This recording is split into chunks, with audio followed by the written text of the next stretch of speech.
தேசத்தின் விடுதலை நாளான இன்று உங்களை எல்லாம் சந்திப்பதில் பெருமகிழ்ச்சி அடைகின்றேன். இன்னைக்கு ஒரு மிக முக்கியமான விஷயம், அதாவது சமூக நலன் சார்ந்த ஒரு கோரிக்கையோடு நான் இன்றைக்கு வந்திருக்கிறேன். அதாவது ஒரு வார்டு உறுப்பினராக சிறப்பாக என்னுடைய பங்களிப்பை 5 ஆண்டுகள் இந்த மக்களுக்காக நல்கி இருந்தாலும் கூட இன்றைக்கு நான் எடுத்து வந்திருக்கக்கூடிய இந்த பிரச்சனை என்பது சமூகத்தின் விழுதுகளாக, சமூகத்தின் நாற்றங்களாக விளங்கக்கூடிய மாணவ பிள்ளைகளின் அந்த மிக முக்கியமான ஒரு கோரிக்கை. இன்றைக்கு 1ஆம் வகுப்பு முதல் 5ஆம் வகுப்பு வரை இயங்கக்கூடிய தொடக்க கல்வித்துறையில் கிட்டத்தட்ட 22,000 காலி பணியிடங்கள் இருக்கக்கூடிய சூழலில் கடந்த அரசுகளாக இருந்தாலும் சரி, இப்போது ஆண்டு கொண்டு இருக்கின்ற இந்த அரசாக இருந்தாலும் சரி, தற்காலிக ஆசிரியர்களை கொண்டு பள்ளிகளை இயக்கக்கூடிய ஒரு சூழல் நிலவுகின்றது. எனவே ஆசிரியர்கள், அவர்கள் ஏற்கனவே பணியாற்றக்கூடிய ஆசிரியர்களும் இங்கே இருக்கிறார்கள். அவர்களது பணிச்சுமை என்பது அவர்களுக்கு நன்றாகவே தெரியும்.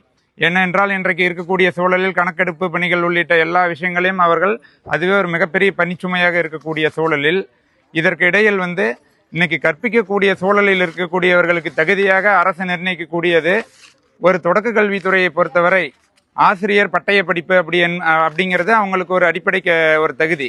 இன்றைக்கு அதை மீறி ஒரு தகுதி தேர்வு அப்படிங்கிற மாதிரியான ஒரு தேர்வை நிர்ணயித்திருந்தார்கள்.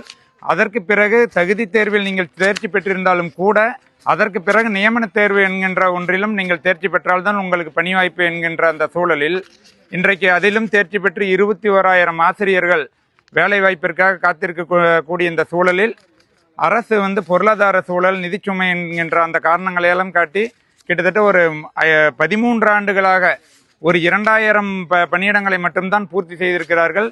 எஞ்சியுள்ள 20,000 காலி பணியிடங்களில் 12,000 ரூபாய் ஊதியத்தில் தற்காலிக ஆசிரியர்களை கொண்டு நடத்துகிறார்கள். அப்படிங்கும்போது என்னன்னு பார்த்தீங்கன்னா, குழந்தைகளுக்கு பொறுத்த வரைக்கும் ஒரு கற்றல் குறைபாடு உள்ள குழந்தைகள் இருக்கலாம், அதே மாதிரி உளவியல் சார்ந்த பிரச்சனைகள் உள்ள குழந்தைகள் இருக்கலாம். அவங்களை எப்படி ஹேண்டில் பண்ணணும், எப்படி கையாளணும் அப்படிங்கிற அந்த ஒரு விஷயம் பார்த்தீங்கன்னா, அந்த முறையாக டிடிஎட் படித்த அந்த டீச்சர்ஸுக்கு மட்டும்தான் தெரியும். அவங்களுக்கு தான் ஒரு சிக்மன் ப்ராய்டுன்னா என்னென்னு தெரியும், உளவியல்னா என்னென்னு தெரியும், ஒரு குழந்தைகளை எப்படி வழிநடத்தணும் அப்படிங்கிறது தெரியும். நீங்கள் வெறுமனே ஒரு டிகிரி படித்த பொண்ணுங்களை கொண்டு போய் அந்த இடத்துல பணியமர்த்தும் போது அவர்களுக்கு அந்த கற்பிக்கக்கூடிய அந்த வாய்ப்பு ரொம்ப குறைவு. அப்படிங்கிற அடிப்படையில் அரசு இந்த சமூகத்தின் நலன் கருதி இந்த தேர்ச்சி பெற்ற நியமன தேர்வில், தகுதி தேர்வு மற்றும் நியமன தேர்வில் தேர்ச்சி பெற்ற இடைநிலை ஆசிரியர்களை கொண்டு அந்த பணியிடங்களை எல்லாம் பூர்த்தி செய்ய வேண்டும்.